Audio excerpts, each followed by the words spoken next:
A River State High Court in Port Harcourt has indefinitely adjourned the lawsuits filed by Governor Siminalayi Fubara and Deputy Ngozi Oji. The legal challenge seeks to block the impeachment proceedings recently initiated against them by the State House of Assembly. Justice Florence Feberesima adjourned the suit indefinitely to allow the Court of Appeal's decision on the two separate appeals filed by the River State House of Assembly regarding the case. Recently, the state's Chief Judge, Simeon Amadi, declined to form a panel investigating the governor and deputy, citing High Court restraining orders. The Speaker and the Assembly are now legally fighting to overturn those orders. In the meantime, the Independent National Electoral Commission has fixed February the 21st for a by-election to fill two vacant seats in the Rivers State House of Assembly. Ahead of these by-elections, however, three constituencies are still lacking representation in the State Assembly because the lawmakers from those constituencies are yet to resume sitting due to the political rift in the state and their allegiance to the state governor Siminalayi Fubara. News Central's Biola Festus compiled this report. In the wake of the Rivers political crisis in October 2023, stemming from the disagreement between Governor Siminalayi Fubara and his predecessor and estranged political godfather, Nyesom Wike, the Rivers State House of Assembly split into two factions, with 26 lawmakers loyal to Wike and 4 others backing Fubara. The split led to a series of protracted litigations. The appeal court at one point pronounced Edison Ehiye speaker, and at another Victor Okojumbo took over following Ehiye's resignation.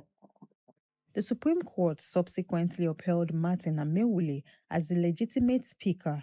The Amewule-led assembly then declared the seats of Okojumbo and his 2 colleagues vacant for absenting themselves from plenary for 152 legislative days. To Section 1091 of the Constitution and declare their seats vacant in following satisfactory evidences of their willful absence from the sitting of the House. After the second impeachment attempt by the Amewule-led assembly and the subsequent declaration of a state of emergency by President Tinubu as a means of intervention, there are indications that the feuding parties reached a gentleman's agreement that the lawmakers loyal to Fubara would be recalled to the House. However, the lawmakers are yet to resume plenaries with their colleagues.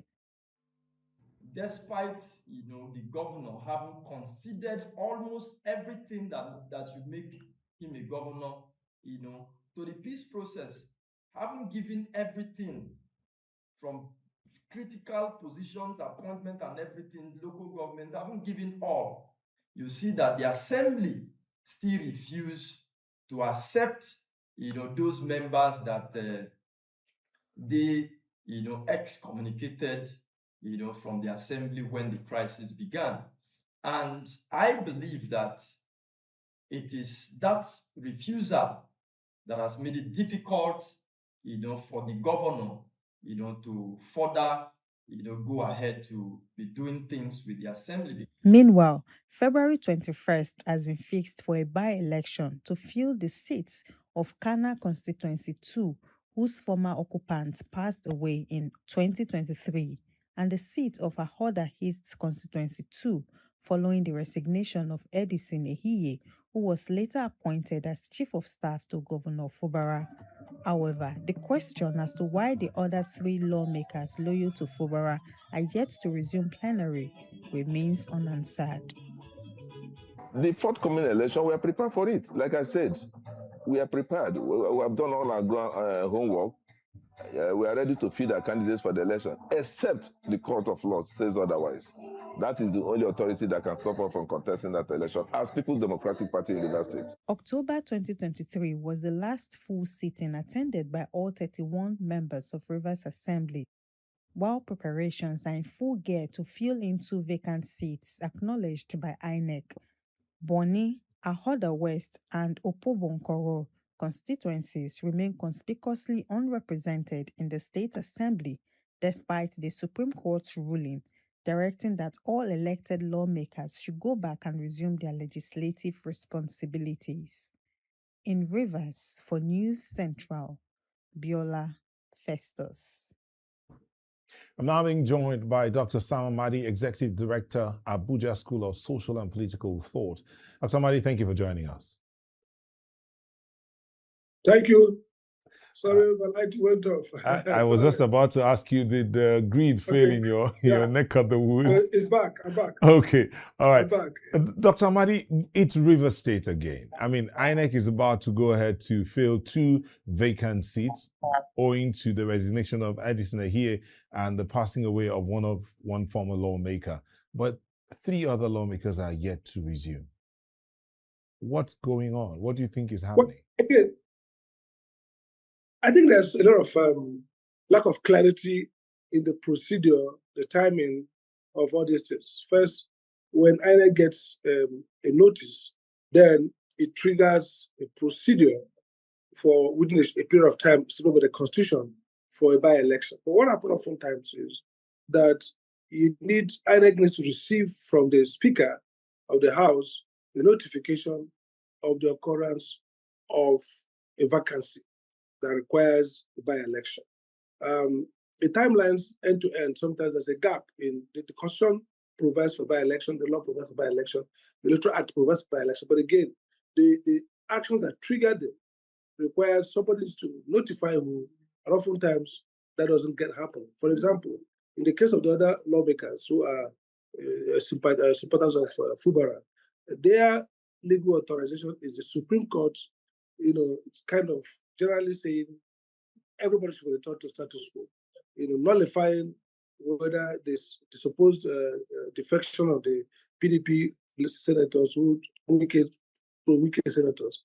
So, and everybody else, and those who have been seemingly expelled or declared vacant by the Speaker pro-wicked group. So the Supreme Court says nullified, everybody go back, 31 lawmakers return back.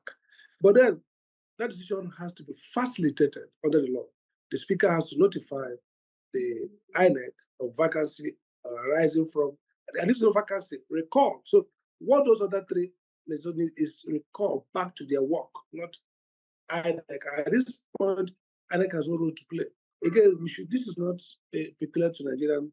We saw with the US Congress, elected woman, who the Speaker delayed for long, not allowed the Congress to take her seat and represent her people. She has to go to court and several remedies until the Speaker, decided to, schedule her swearing in and social duty. So those politics, the parliamentary politics, the procedural politics, the management of procedure by the Speaker and different actors creates this kind of, inconvenience and seeming violation of the Constitution. Because again, Dr. Amadi, if I may just come in here. Yeah. So I do know that there was a time, this was in the Senate, if I remember correctly, where an individual, the Supreme Court had declared that senator a winner, but the Senate president refused to swear the person in until after a long time.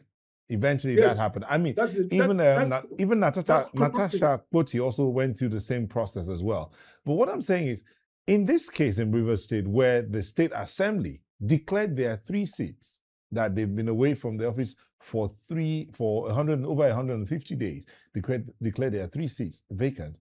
The Speaker hasn't written to INEC about their 3 seats being vacant. But the question is it possible that the leadership of the House did not even recall them and then reach out to them to resume work? Yeah, that's what I'm saying. For example, this is politics. Again, the Supreme Court says everybody should be in. So you record them. You have expelled them illegally, so to say. You record them. But if you don't record them, then you can't talk about their absence. Now, again, if they've been recalled and for whatever reason they absent themselves up to the number of days in which they are deemed to have abandoned their legislative duty, then the Speaker again has to write to INEC to say, we declare vacant today. The INEC has a timeline within which to conduct a by-election. So like you pointed out, we saw that in many cases. We saw that even in the 6th and 7th Senate, a case of Ben Obi, where he won the court, you need to use both transaction. You go to court, then you go back to lobby the Senate president to schedule you. Jajaribe of Cross River happened more recently. At a point, it contemplated going to court again to enforce it, and then they have to lobby the Senate president. So this gatekeeping requires that the actors, the gatekeepers, the speaker, the Senate president, each of them commit to doing what the law says, but they don't do that. Oftentimes, you see that there are inconsistency, and in this case, maybe flagrant violation of the law. So those other 3 or so legislators who were declared vacant or absconding or not doing their job and therefore foreclosed, the Supreme Court seemed to have brought back. Somebody ought to have interpreted that law and said, okay, either record them, or if they don't want to be recalled for whatever reason, then we declare vacant to provide representation, either no longer available or no longer legally qualified to sit as legislators. So in either case, you are violating the right of the legislators themselves who are elected, who ought to take their seat, who ought to be seated, as we say, or you are violating the right of the constituency that ought to have representation, equal representation, and therefore this is discriminatory as well as violating the law. So okay, I Dr. think Madi, this. let me budge in here because we're running out of time. And let's see if we can answer this one question. Let's leave the State Assembly first and go to the situation in the party in Rivers State. Now, the APC has, the governor has moved to the APC. The entire assembly, 27 members, apart from those 3, are in the APC. And there was that matter of who is the leader of the party. And the presidency, or rather the leadership of the APC, has somewhat spoken, declaring Fubara the #1 member of the APC in Rivers State. Do you think this is grounds to settle this rift that seems to not bother about party status or membership? It's not a ground for settlement because again, the dispute did not arise from party membership. These guys were already feuding before they all went to APC. First, the legislators, now Fubara. So they belong to the same party, but they're still feuding. So because the dispute relates to their personal transaction. The agreement they had, the Wike group and the government about who controls 7 the legislators, one is the leader. But this is not a party dispute, and therefore, if it's a dispute around party, the party settles it, and that makes it odd that people of the same party are fighting to finish, and therefore, Dr. Madi, I do apologize, Dr. Madi. It looks like the network's not letting us hear you. Your audio is really, really crappy, and we've already lost your picture. But I want to thank you so much for coming in today and for sharing your thoughts with us. We really do appreciate you. Dr. Sam Amadi, Executive Director, Abuja School of Social and Political Thought. Thank you for speaking with us this evening. But let's move on to Abia State, where the Deputy Speaker, Benjamin Kalu, says he prefers to work for his constituency without undue interference and disturbance by persons believed to be loyal to the Abia State government. At a media conference in his country home in Bende, local government area of the state, he said his efforts at providing some infrastructure in his constituency should complement that of the state government. He said rivalry will not give the people the desired development that they need. It is important that we collaborate, we work together, it's synergy. It's government. We will all live here one day. And the more we attract now, the better. I will not be here forever. And no government stays forever. We'll come, we pact, we leave. So the space is so big enough everybody can pass. If I'm building road A, you can go to road B. It's still a virgin road. If I'm building school A, there are still so many schools that you can build. But I'm also happy to sit with the state government and say, okay, this is what we're going to do. This is what we want. This is our infrastructural development plan. Okay, if you want to do X, Y, Z, let it fall into this particular area. I'm ready to do that. My goal is collaboration. So it shouldn't be a competition. Nobody's a House of Rep member should not be seen competing with his governor. No, and I'm not one of those that I give my governor the due respect. We'll take a moment. When we return, Kano State Governor resigns from the NNPP. Details in a moment. Stay with us. Welcome back. The Kano State Governor Abba Yusuf has resigned from the New Nigeria People's Party alongside 21 members of the State House of Assembly, including 8 members of the House of Representatives and 44 local government chairmen in the state. Governor Yusuf made this known in a letter addressed to the chairman of the Diso-Chiranchi Ward of the NNPP in Gwale Local Government Area of the state, saying his resignation takes effect from January the 25th, 2026. This puts an end to speculations regarding his exit from the New Nigeria People's Party, though the governor has not mentioned his immediate destination. One person has been confirmed dead after a multiple vehicle accident on the Otedola Bridge along the Lagos-Ibadan Expressway today. The accident on the inward Lagos stretch of the bridge has left thousands of people stranded on the ever-busy highway, with traffic gridlock stretching for kilometers. Traffic authorities in Lagos said the principal incident involved a violent collision between 2 heavy-duty trailers, one laden with sand and the other conveying granite, reportedly occasioned by a reckless contest for right of way. Last month's Director of Public Affairs and Enlightenment Department, Adebayo Taufik, said a trapped victim was extricated and transferred to personnel of the Lagos State Ambulance Service, who conveyed him to the General Hospital Ikeja, where he was pronounced dead.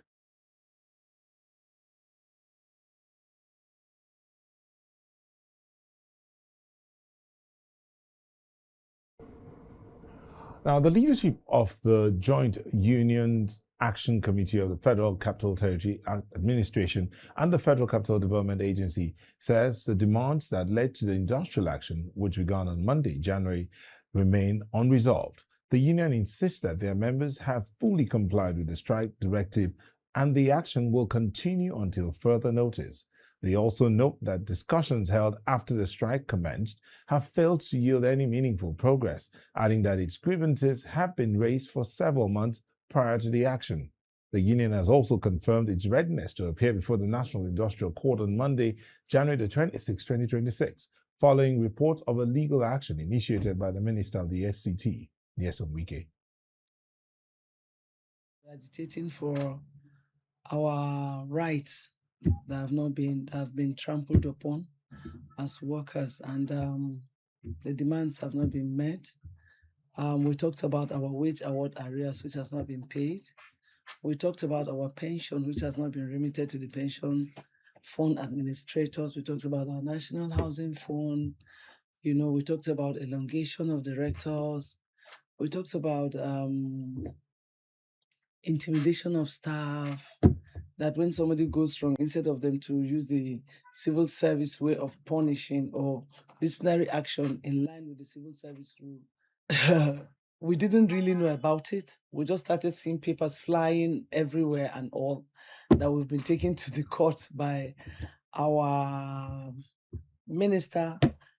And hey, here we are. We've not received particularly a letter from somebody. We learned it's on the dailies and people took it out from the dailies. And later, early in the morning, we learned that some were pasted here, but we've not really gotten anything from them hand to hand. It was the one they pasted that we were able to see today. Definitely be in court on Monday. Our father has taken us to court and we're going to meet him in court. A stronger father, weaker children, we will meet in court. I'm now being joined by Emmanuel Ogbeche, who's a journalist and public affairs analyst. Thank you for joining us, Emmanuel. Thank you very much, Nathan. Also joining us is Michael Amuson, a legal practitioner. He joins us virtually. Hello, Michael. You're muted. While we're waiting for Michael to sort himself out. Emmanuel. Hi. Okay, fantastic. Good evening, Nathan. Good to hear. Good. Thank you for joining us. Let me start with you, Emmanuel. So this has happened. The union says we're going on strike. The FCT says you asked for 14 things, 10 have been taken care of. You don't need to go on strike. But the union insists, and the FCT goes to court. Actually, it isn't a moving for thing. I did a head count of the demands. Actually, there are 22, and they were partially, implemented by the administration. But that isn't good enough because, for instance, let's take deduction for National Housing Fund. And the law says after deduction within 1 month, you're supposed to remit. And there's a penalty for that, and you do not remit. And we know that there is a severe housing shortage in Nigeria, about 16 million, according to government statistics. And you fail to remit what you've deducted. Now, let's give it to the minister. He's done quite considerably in the FCT. But in terms of the welfare of workers, it's been a consistent battle.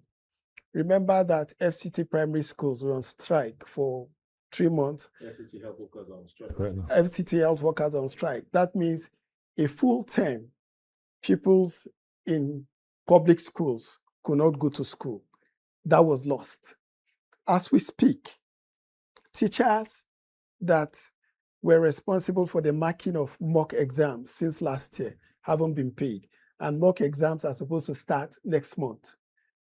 You understand? So there are a whole lot of issues, and it isn't even good enough to say, okay, we implemented some of your demands.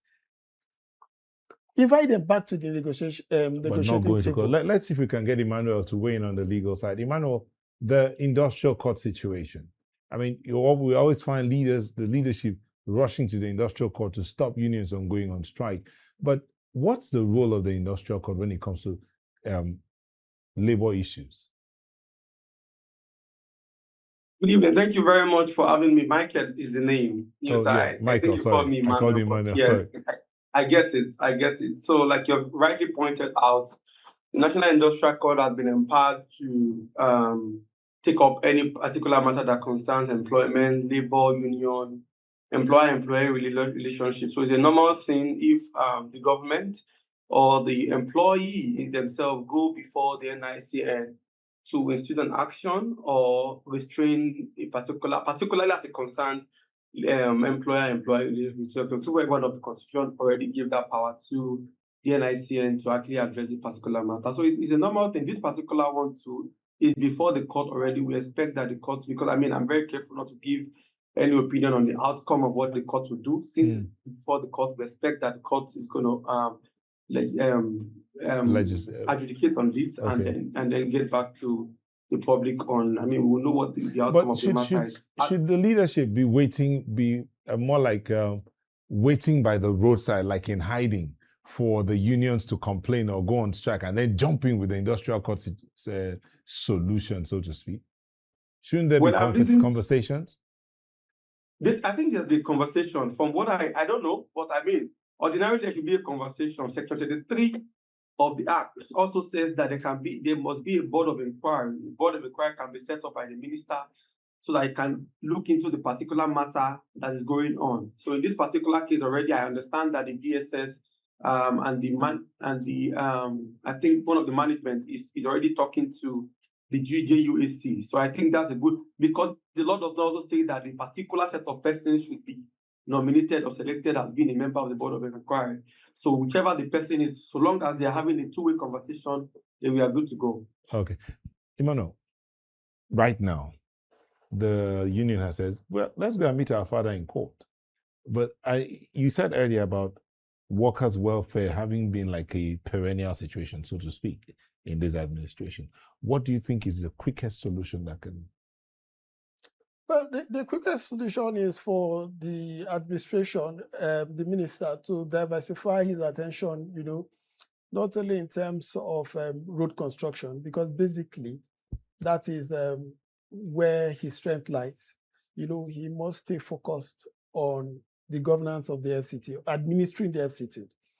At the moment, one imagines that he's distracted by what's happening in Rivers State, and throughout half of December, he wasn't in the FCT. That means files that were not treated probably were taken, by officials. That means you're incurring more expenses in terms of running the administration. So what the quickest way is, look at what the demands are and look at the ones that are feasible. For instance, the workers say 13-month wage allowance. You paid only 35,000, which is for 1 month. And they were demanding for 6 months wage allowance. You paid only once, and that's 35,000. That isn't good enough. The other demand was extending the I think the tenures of directors and who are supposed. And then we see that one of those people who's supposed to be retiring in a few days is already being appointed as an essay. It's become a norm with the minister. Once you're retiring and you're in his good books, he appoints you as a senior special assistant. It happened with the director that was in charge of development control. It happened with the first, I think that was the acting head of service, that is serving as a senior special assistant. Now we have about 4 or 5 of such instances. And when you have a situation where political heads appoint 8 that are directorate equivalent, most times you forget about the core bureaucracy, the civil servants, and you begin to use this. It isn't good enough. There is a reason why there is a bureaucracy, and it is in your place as a minister to carry everybody along, and that isn't happening in this instance. Michael, one word of advice to the minister, what would it be? And to the union? Further consultation. I know that whatever is before the NICN, it does not include anything to impede or put their right to strike, because they are being granted the power to actually organize themselves and protest again. Go on strike against anything that's. So if there's anything I want to say to the minister, further consultation. So long we've heard that there are consultations already. I think the better the consultation, the better the output at the end of the day. These people are not also violent. The people, from what I've seen the president speak about, the president of GUSC, she's speaking so calmly, and then I'm sure that the other members too are listening to us. So I don't think really there's any cause for alarm. There should be further consultation, and so that this thing can be solved amicably. Emmanuel, final word. Well, I agree with Michael. He should come down from his high horse. We draw this matter from the industrial court. We know it is there for such instances, but reassure the workers that I'm twisting you. And whatever it is, we can sit as a family and address those issues. Thank you so much. We've been speaking with Michael Amuson, a legal practitioner who joined us virtually. And in the studio, we had Emmanuel Ogbeche, a journalist and public affairs analyst. Thank you for coming. Thank you very much. We wish you guys well. We'll take a moment, and when we'll come back, we will be staying with the FCT, the preparations for the area council elections. Don't go away. Residents of Gwale Area Council, particularly in Kuduru, Kuchiko, and along the Zuma Road communities, are raising concerns over poor access to basic amenities as the FCT Area Council elections draw closer. They say the lack of potable water alongside other infrastructure continues to affect daily life in their communities. Our correspondent, Blessing Ahiwe, compiled this report. In Kuduru, Kuchiko, and communities along the Zuma Road axis, access to clean water has become a daily struggle rather than a basic right. Residents say that despite the presence of a water board, water rarely gets to their homes, even as they are still required to pay monthly bills. Let's get to 4 to 5 years now, we have not been getting water, and people in this area, they are really suffering for water. People, they go far to go and get water for them to bathe their children, and it's not so easy for any of us. If not recently that we just got a borehole that was dug there, and so many of us have to trek down there to get water. Else, other ones will sell, and they sell in higher rates for us to be able to get water. Epileptic power supply is also a major issue. Residents say this has made access to water more difficult, further complicating daily lives. Even when they say they are sharing the light, the time that we're supposed to have that light, they will not even give us that light. So we are looking for water every day by day. That is why you see so many people are coming here now to come and look for water, because there is no light. Normally, if you don't have a generator now, you have to go and charge your phone outside every day. and that one is money. And again, so there are some things that you need the light for, but you cannot do it because there's no light. Every day we keep on going to where we go and charge our phone, and it's not helping us. Like when you want to go and barb your hair now, the children, next thing you hear that the money has increased because of the what? Because they are using generator. Healthcare access is another concern raised as residents contend with closed, poorly equipped health facilities due to an indefinite strike by FCT workers, inadequate medical personnel as well. The hospital, the community will have hospital, but we need more facilities in the hospital. The people who will come in, we pray that he will look into this community.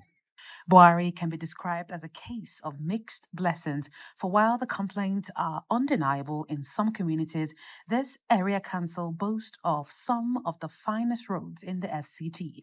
The life situation is also fairer around the water board axis than in many other areas. Mixed blessings or not, as the FCT Area Council elections draw closer, their demands are that the next set of council officials prioritize water supply, road rehabilitation, and functional healthcare services across the Buhari Area Council. Nestled in the northeastern corner of the Federal Capital Territory, Buhari Area Council stands as a premier academic and residential gateway. Known for its rich cultural heritage and essential infrastructure, it serves as the administrative heartbeat for Nigeria's legal education and the primary water source for the nation's capital. Established in 1991, Buhari covers 814 square kilometers in the northeastern FCT. By 2026, its population is likely to exceed 650,000, cementing its status as a vital high-density residential and academic powerhouse. Indigenous Bagi and Koro cultures blend with diverse national melting pot in Kubwa. The area features unique dual traditional leadership and is globally famous for the exquisite craftsmanship of Ushafa pottery. Buhari's economy thrives on education, quarrying, and granite deposits. Crucially, it hosts the Usman Dam, the essential infrastructure providing primary water supply for the entire Federal Capital Territory. As the home of the Nigerian Law School and JAM headquarters, Buhari is Nigeria's educational nerve center. Landmarks include Veritas University and a historic Ushafa Pottery Village, attracting both scholars and tourists. From Issa Dara Buhari in 1999 to Musa Diko and Peter Yohana Ushafa, steady leadership has guided the council. Currently, Honorable Shenkwogaza Baya is serving his second term as executive chairman. Major urban hubs like Kubwa and Dutialaji drive commerce.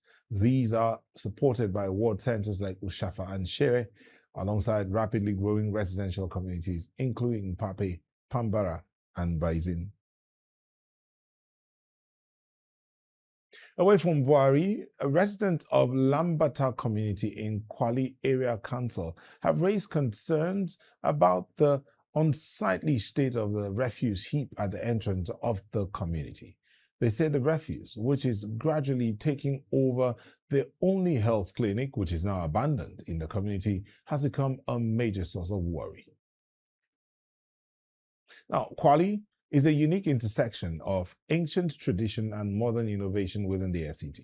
It stands rich in Bagi heritage with scientific excellence, offering vast economic potential through its fertile soil and diverse, vibrant communities. Established in 1996, from Gwale, Gwale covers 1,700 square kilometers in the southwest of the FCT. It's a strategic gateway now supporting a fast-growing population estimated at over 220,000 residents heading into 2026. Bagi, Bassa, and Hausa tribes coexist in this cultural hub. It is the home of legendary porter Dr. Ladi Gwale. Residents excel in world-class pottery, traditional weaving, and ancient hunting practices. The agrarian community economy thrives on yams and cassava. Beyond farming, the land holds gold and premium clay. The Abuja Master Plan designates Gwale as a vital zone for industrial and educational development. Gwale hosts the National Mathematical Center and the Shetsko Research Complex. Key landmarks include the Federal Government's College and the Ladi Gwale Poetry Center, which remains a premier global destination for art and tourism. Leaders like Barrister Wodi, Honorable Gwama, and Honorable Shazin built Gwale's foundation. Today, Honorable Danladi Chia leads as the first two-term incumbent, focused on modernizing the council's infrastructure and public services.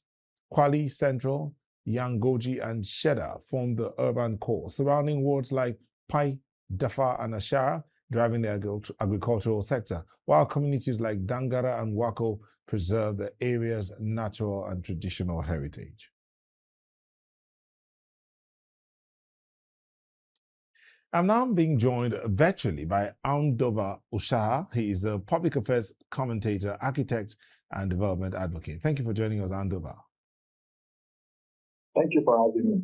Okay, so if you're, I'm sure you were listening, we went to Buari and then we went on to Gwale, and we've seen some of the things that are of concern to the residents: water, light, refuse disposal.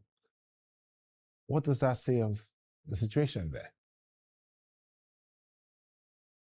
Thank you very much. I listened and I felt a little bad because this is the federal capital city of the nation, you know, and what the residents were asking for are just the basic amenities of living: water, light, refuse disposal. And then it takes me back to the whole essence of the local government administration. You know, there's this penchant to think that the local government administration is at, they exist at the behest of the state, in where you have states at the behest of the governors, and then in the federal capital at the behest of the minister. But that is not the situation. They are an establishment of the law, clearly established in Section 7 of the Constitution, and the functions are elaborated in Schedule 4 of the same Constitution. And some of the things the residents were demanding for are clearly provided for as the functions of the local government. Yes, you may not be able to finish all the needs of the people within a time frame. Okay, but you can schedule it and resolve these issues. Okay, so it's pathetic, actually. Andova, the local government administration is supposed to be the closest to the people, right? So that means a local government chairman is supposed to be like one of us, if we can use that example. Our neighborly gentleman or our neighborly lady can be the next local government chairman. Absolutely so. But that doesn't seem to be the situation, because if it is our neighborly gentleman or lady that becomes local government chairman, then he or she will be working to ensure that the road in front of his house is fixed and that there's water running into those houses. But that's not so. Absolutely. In addition, he will be so close to the people that he will know their priority needs. He will not be working from assumptions. These are people who live on the same street with him or within the same community. So it will be very easy to find out what exactly ails the people, and it will be easier to impact. Like you rightly said, the local government is the closest. Every part of this country sits on a local government. And so the functions of a local government are clearly stated, and if local government work, the country will work. Unfortunately, they are not working as the people expect. I think is the problem. Sadly. What is the problem? Is it those elected as local government chairman or their neighbors who are not holding them accountable? Two, I would say two. One, in the state, usually local government leadership rarely emerges from an election. They come from selection. So most times they are not accountable to the people who purportedly voted them in. And then two, we have missed out something in the local government administration, which is clearly spelled out in the Constitution. We're supposed to have a development plan. In the report you gave, you gave positive thumbs up to road network in the local government. That may have been taken care of. So what happens to the other ones? If you have a proper development plan, you know exactly where to move to after one problem has been solved. Now roads are okay. Why would these people not have light for over 5 years, water, which has a direct impact on their health and well-being? So the point is, the leadership is completely detached from the people who elect them. That is the major problem why local governments are not working. All right, thank you so much, Andova Ushaha, public affairs commentator, architect, and a development advocate. Thank you for coming in this evening, and we wish you well. Thank you for having me. We'll take another moment, and when we come back, we'll be going straight to look at what's going on beyond the shores of Nigeria. Just stay with us.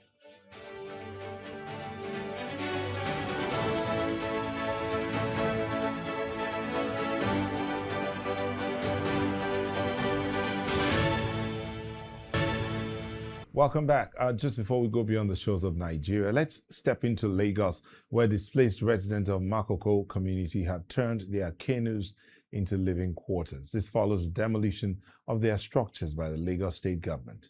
Our correspondent Israel Eferoba is on ground and he'll be talking to us right now. Israel, how are you doing today? Very well. So we are at the Department of Bridge. To take a look to this section of Department of Bridge. This is the Makoko community. I mean, it's a water community, a river community. And in the last couple of days, there has been some demolition ongoing here by the state government. And this is due to the fact that a warning has gone up there earlier on that they may not be far away, about 150 meters from the power line here. But that is away from the story that we are tracking right now. So these people here that have been displaced here at Makoko community, they have now turned their canoes into living quarters, which is indeed another dimension to this dangerous trend that we see here at the Makoko community. The residents here, the people who have been displaced, have turned their boats into bedrooms, where they stay, where they live. And this is indeed a very, very dangerous trend. We try to get access into the community to find out what exactly is making them not to move out from this place instead of turning their canoes into living quarters. But we haven't been successful to get a response from them. Much Israel, but just before we let you go, the situation around the Otedola Bridge, do you have an idea? Has it been cleared up, or is it still as bad as it was earlier today? We're speaking about the heavy traffic that was witnessed in Lagos today, particularly around Otedola Bridge, that indeed also extended to all the parts of the state, even for those living in Lagos. But I left that scene about an hour and a half ago, and the scene is chaotic. From Otedola Bridge all the way to the state, the situation has been really chaotic. And I'm thinking of the Otedola Bridge at the Otedola Bridge, and this is also so good coming to Lagos. And it's also heavy, major traffic on that axis. What I really tell us is that traffic has been spread right across the remember that. But about an hour and a half ago, it was still quite heavy. We really hope that what the situation around us is happening, there will be some sort of lasting solution because that particular area of that axis is going to all sorts of aspects every now and then. All right, thank you very much, Israel Eferoba, our correspondent, who's at Makoko and also giving an update on the Otedola Bridge situation. Thank you.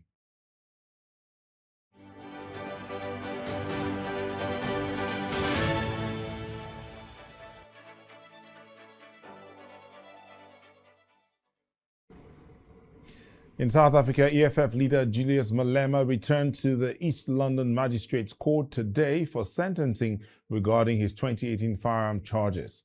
However, in a major update, the court has officially postponed the pre-sentencing proceedings to April the 15th and 16th, 2026. The case stems from the EFF's 5th anniversary celebrations at Sisa Dukashi Stadium, where Malema was filmed discharging an assault rifle into the air. The court previously found him guilty of taking the weapon from his former bodyguard and co-accused Adrian Sneeman to fire the shots. The white people who brought us to this court, it is because they don't like being challenged. When you challenge them, they want to use you as an example. I've been an example for the rest of my life, and I'll be an example even in my grave. I will never retreat. I will never surrender to white supremacy. No prison can make me to retreat from my ideas. No. And now being joined by Tebogo Mashilompane, leader of the Forum for South Africa. He joins us from Gauteng. Hello, Tebogo. Thank you for joining us. Good morning to you and good morning to Good evening Good to you evening, and brother. also Good to the evening. viewers. So what's your perspective on this proposed recommendations by the social worker that Julius Malema should receive a fine rather than a jail sentence? Do you agree or disagree with his approach, and why? No, we agree that he need to get a fine because we know that this matter is also politically motivated. So a fine will be good. It is the first incident that he has done, and then we must also look at why Malema took that gun. It was a celebration. Of course, we want responsible behavior and so forth. He can be punished through a fine because nobody was injured. But if people were injured, yes, we can say, no, something must happen. But now nobody was injured, and then it was the mood when they were celebrating the birthday party of the organization. But real quick, this is the last question I'm going to ask you though. But the case was brought forward by AfriForum, and some are concerned about their involvement, whether it's justified or what the motive is behind bringing forth this case. Something that happened in 2018. Look, AfriForum, we know these are a racist organization. It is a racist organization that directly attacks any black person who rises. So we cannot take anything from AfriForum. AfriForum did not bring the case for justice. They brought the case to deal with Malema, who is a black person. There's a difference between bringing up a case where you are dealing with the injustice. But in this case, they brought the case so that they can cause intimidation to Malema and also discredit his ability of being a leader. Because we know what is happening between Malema and AfriForum and the white supremacists. All right. Thank you so much, Sibogo Mashilompane. I hope I pronounced your name well. Thank you for joining us. He's the leader of the Forum for South Africa, and he joined us from Gauteng. Thank you so much. Thank you so much. Much appreciated. Let's go on to Uganda, where the army chief has said that 30 opposition supporters were killed and around 2,000 people arrested during recent security operations. The remarks come amid heightened political tension following protests linked to opposition activities. Rights groups and opposition leaders have accused security forces of excessive force and unlawful arrests, allegations the government has repeatedly denied. Authorities say the actions were necessary to maintain law and order, while critics warn of a growing crackdown on dissent.